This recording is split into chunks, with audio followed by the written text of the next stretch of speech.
l'immigration dans le monde. C'est bien vrai, ce phénomène touche la planète entière avec plus de 200 millions de personnes émigrées au total. Voyons une carte migratoire de plusieurs pays. On peut voir que les pays industrialisés tels que le Canada, les États-Unis et les pays d'Europe de l'Ouest ont un sol migratoire positif, alors que les pays en développement comme ceux d'Asie et autres hispaniques ont un sol migratoire négatif. Maintenant, attendons-nous à notre reportage sur un mouvement migratoire relativement important, celui du Soudan au Tchad.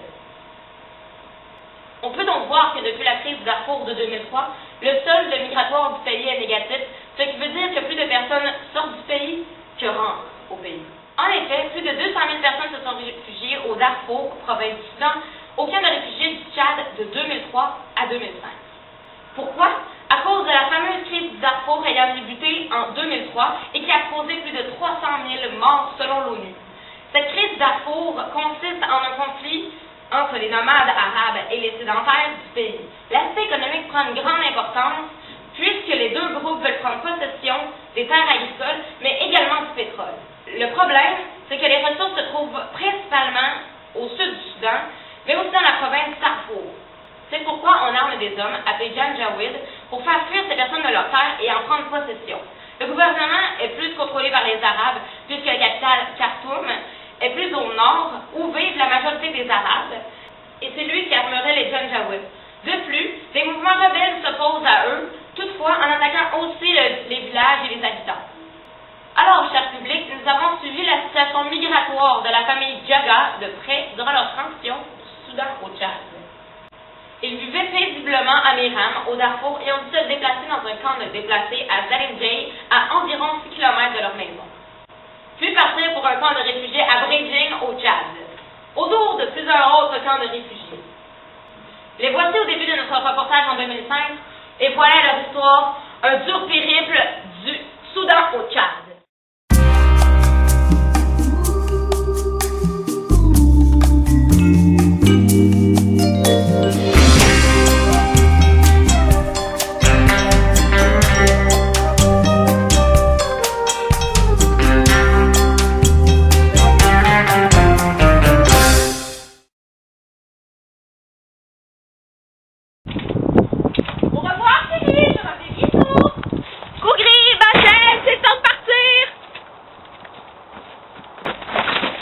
Où allons-nous? Nous allons puis chercher de l'eau. C'est loin. Amanda, elle est chanceuse, elle a un fil dans sa cuisine pour l'eau. Viens à Khartoum, les gens capitales vivent beaucoup mieux, petit frère. C'est bien vrai. Alors mettons-nous en marche.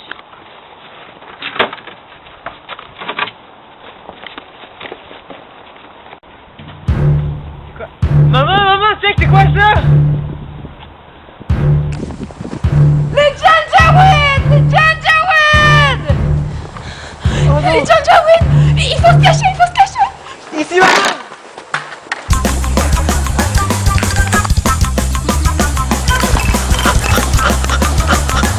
C'est quoi, on va faire?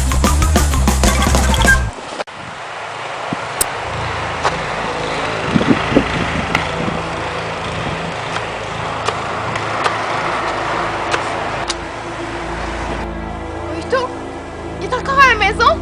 Non, mère! Il est trop tard. Il faut rester caché.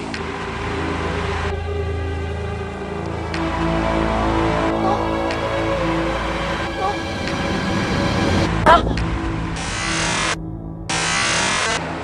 Ah. Patron, on en a un de moins.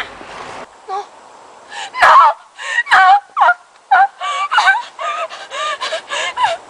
C'est bon, mère.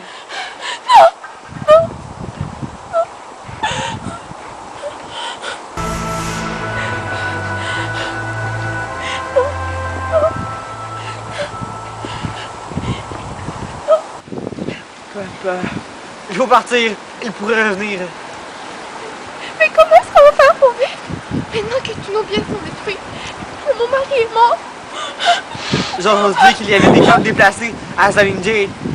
Pour des gens comme nous, nous devrons y aller.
Youpi! Oh, que bordel est présent d'être allé chercher du bois!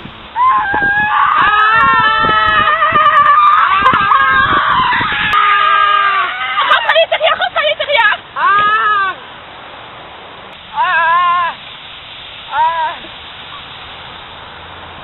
Mère! Oh non, vas-y, qu'est-ce qui est arrivé? Les rebelles, ils ont voulu m'enlever de force! L'explosion, j'ai couru, non! Oh non, mon pauvre Basil, viens, je t'amène! C'est moi, pouvez-vous soigner mon fils? Il a été attaqué par les rebelles! Oh, oui, oui, qu'il rentre!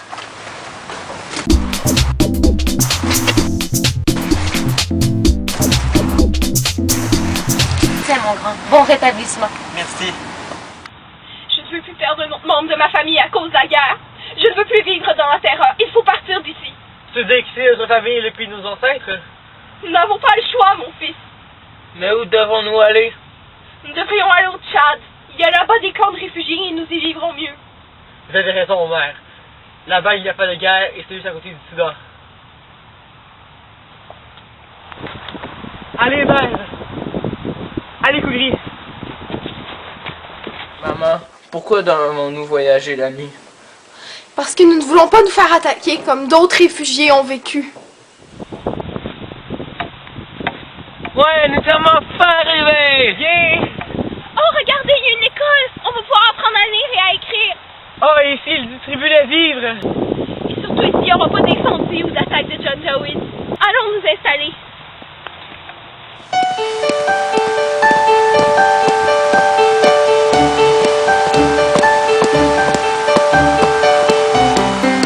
Une nouvelle vie commence pour nous. Wow, très émouvant. Et maintenant, sans plus tarder, chers téléspectateurs, accueillons Ashai Jaga! Bonjour, mademoiselle Jaga. Bonjour. Comment allez-vous? Oh, très bien. C'est très gentil de m'inviter. Alors, pour nos téléspectateurs aujourd'hui, nous allons vous poser quelques questions sur votre périple et votre immigration. Alors, donc, ça fait 5 ans que vous êtes immigré et nous voudrions savoir, vous n'êtes pas resté là tout ce temps, n'est-ce pas? En fait, non. Après quelques temps, au camp de réfugiés, j'ai décidé de retourner au Soudan. On m'avait dit que la crise était sur le point de se terminer. Alors, je suis retournée au Soudan, mais je me suis de nouveau fait attaquer. Alors, je suis retournée au camp de réfugiés de Bridging, au Tchad, et je ne suis plus jamais retournée au Soudan. Trouvez-vous que la situation a changé au Darfour? Ben, en fait, d'après ce que je sais, les attaques comme celles que j'ai vécues sont moins fréquentes, mais il y en a quand même, et beaucoup de gens vivent encore dans la terreur et dans la crainte d'une attaque prochaine des Janjaweed. Bien sûr. Et dites-nous, Madame Jaga, pourquoi avez-vous émigré au Tchad exactement? En fait, c'était le pays à côté du Soudan, donc c'était plus facile de s'y rendre. Et je savais qu'il y avait des camps de réfugiés là-bas. Aussi, je voulais que mes enfants puissent vivre et être élevés dans un environnement sécuritaire où il n'y aurait pas d'attaque. Très bien. Maintenant, restez là. Nous revenons après la pause avec Ashai Jaga.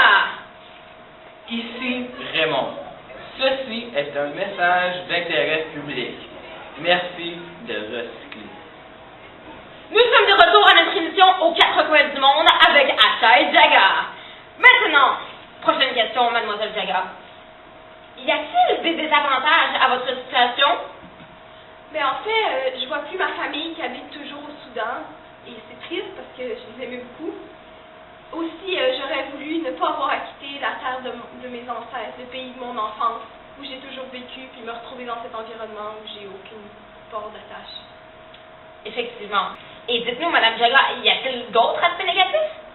Mais en fait, il faut comprendre qu'avant que les camps de réfugiés s'installent au Tchad, il y avait des petits villages. Et ces villages sont encore là. Le problème, c'est que là, il y a plein de réfugiés qui arrivent, puis ça fait que parfois, on manque de ressources. Vous touchez un point. Mais dites-nous, de quelles ressources parlez-vous? Mais il s'agit surtout de bois, parce qu'il faut comprendre qu'avant, les gens allaient chercher du bois dans les forêts des alentours. Sauf que maintenant qu'on est là, c'est plus difficile. Aussi, il faut comprendre que les villageois, ils n'ont pas accès aux programmes d'aide alimentaire, aux soins médicaux et à l'école que la Croix-Rouge nous dispense dans les camps de réfugiés. Alors, ça crée des tensions qui poussent certains villageois à attaquer des réfugiés. Ah, mais étiez-vous au courant de cette situation avant de partir? En fait, non. C'est ça qui m'a un peu déçue quand je suis arrivée arriver ici, c'est que je pensais pas qu'il y aurait d'autres attaques, parce que même si ces attaques-là sont pas très fréquentes, il y en a quand même. Donc je me suis rendu compte que j'étais pas aussi en sécurité que je le croyais avant de partir. En effet, la cohabitation doit être quelque peu difficile. La plupart des villageois se montrent compréhensifs de notre situation, mais il y en a quand même qui sont violents, même s'ils sont très, très, très peu nombreux.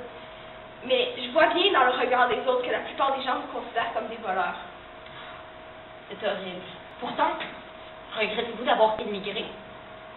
En fait, non, absolument pas, parce qu'ici, je suis à l'abri des attaques des Janjaweed ainsi que mes enfants. Puis aussi, notre vie est plus aussi dure qu'avant dans les camps de réfugiés. Que voulez-vous dire? En fait, la Croix-Rouge ici nous fournit de la nourriture. Aussi, mes enfants ont pu avoir accès à une éducation vu qu'il y a une école. Moi-même, j'ai pu apprendre à lire et à écrire grâce à un programme d'alphabétisation pour adultes. Puis aussi, on a accès à des soins médicaux, il y a du personnel médical sur place pour nous soigner si jamais on tombe malade. Donc, c'est plein d'avantages que je vois à mon immigration. Mais c'est génial, mesdames et messieurs! Et que planifiez-vous pour le futur? Mais en fait, j'ai décidé de rester au Tchad et d'en faire mon pays. J'ai rencontré un agriculteur tchadien et nous sommes tombés en amour, nous avons décidé de nous marier. Félicitations! Oh, merci, vous êtes bien gentil. Alors, une fois le mariage célébré, je vais quitter le camp et aller vivre chez lui. Je suis tellement contente que mon aventure migratoire se soit si bien terminée. Mais c'est merveilleux! C'est une bonne chose que votre odyssée du Soudan au Tchad soit bien terminée. Nous vous remercions de tout notre cœur de vous être déplacés jusqu'à notre plateau. Alors, nous vous souhaitons la meilleure des chances pour le futur. Merci. À vous. Ça me touche. Cela termine notre émission. Restez des nôtres la semaine prochaine et on se donnera rendez-vous pour une autre émission palpitante de Aux quatre coins du monde. C'était Françoise Simone du Pont La Liberté, seigneur au 3e du nom, à Terrebonne, qui vous dit au revoir.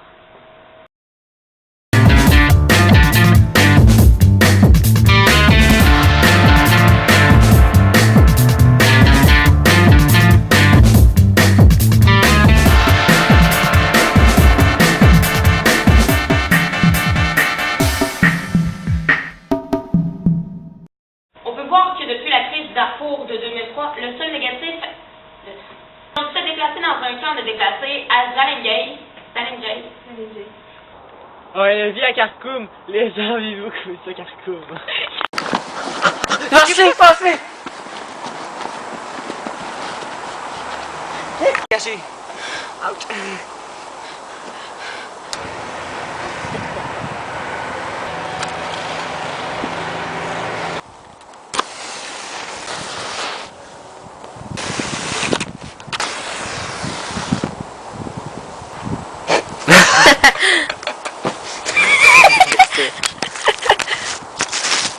Une nouvelle vie commence pour nous. Trouvez-vous que la situation En trouver, bien sûr.